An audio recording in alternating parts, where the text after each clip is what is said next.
but also you've been through the whole startup world. We at 12 Ronnies, we're all about helping people launch businesses. So it's all about getting them through the ideation stage to a stage where they're ready to launch, and hopefully launch to customers, which it's all about, and have the right structures and plans in place to grow their businesses. So I've got a series of questions to ask, and I see that some are going into the chat sort of at the moment. So let me ask Bill. Bill's actually mirroring a question I was going to ask. So I'm going to put this on screen.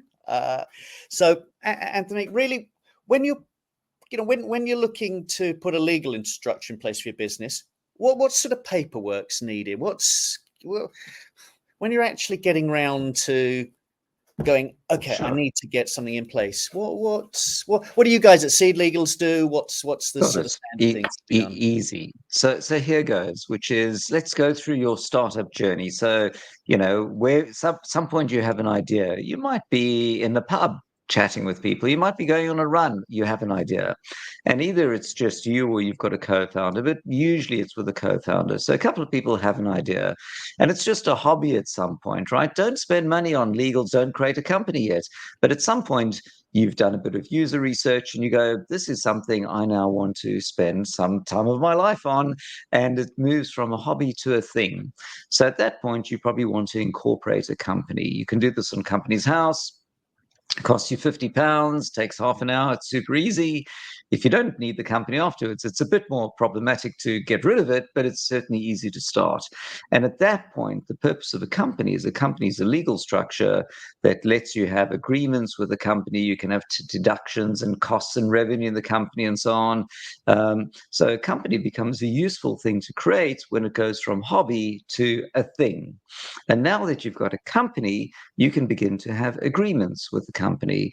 So the very first set of agreements you generally want are what we call founder agreements. So let's say that two founders got together in the pub. You create a company. You normally make 100 shares. So that would be 50 shares each. And then it turns out a couple of weeks later, you have a founder fallout, or you want to give up your day job and spend every time on it, and the other person doesn't. Bastard, what do we do? These are common scenarios. Yeah, exactly. Absolutely. A good fraction of the time, founders just doesn't work out. One of them exits stage left.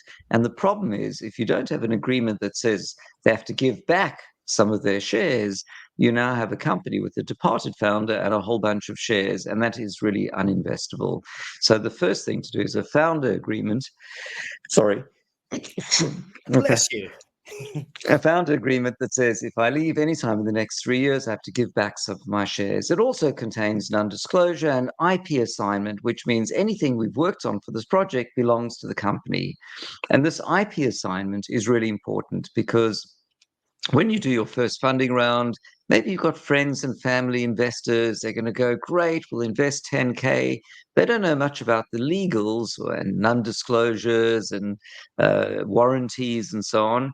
So what they have is they'll happily invest. But when you get your next round with a VC investor, as part of their due diligence, they're going to check that everyone who's worked on this project has assigned the intellectual property to the company and has an NDA and so on. So make sure that everyone who does any work on the company has a consulting or an advisor agreement. And once upon a time, that used to be a huge amount of effort and expense, and lawyers would charge you hundreds of pounds per agreement. But if you're on Seed Legals, you can do this. It's a low monthly cost, and also there's a 7-day free trial. So if you are missing any documents, you just go on Seed Legals now, and you can create all these documents for free, and then you have papered, so to speak, your initial, team. One of the other important things is that by not having founder agreements, you're kicking the can into the long grass on the difficult conversations, because often the conversation is, what's the equity split? Who's CEO? Who's COO? Whatever it might be.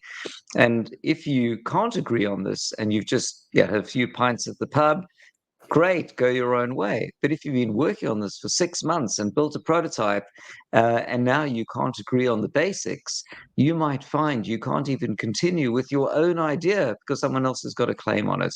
So those are the most important Good. early stage documents. And of course, later on, when you raise investment, you can have a shareholders agreement and other documents for that investment. But these so these founder agreements are like agreements that you have if you've got consultants or service providers and you want to keep what's built into the company. You want all the IP being in the company, not just sitting with the individuals of the company. It's about coalescing everything inside the That's company right. structure. Uh, That's right. So you can think of it as a sort of strange, the company's a strange legal kind of concept that it owns everything, investors are investing in it, and people can come and go. And often people do come and go, right? If your company's 7 years old, I mean, it's 200 people. Many of the initial people are no longer with the company. So it has to survive, whether it be a consultant who's getting little or no equity, or a founder that owns 50% of the equity. The company as a whole needs to survive and continue, and that's what investors want to yeah, see. So founder agreements are designed for founders who've got a lot of yeah, shares and have to give back their shares, and consultant and advisor agreements are basically agreements to say, you're going to do some work and I'm going to pay you when the work is done, and I might give you some shares or share options because I don't have enough money to pay you or to sweeten the deal. And so it describes what they're going to do and what they're going to get in return.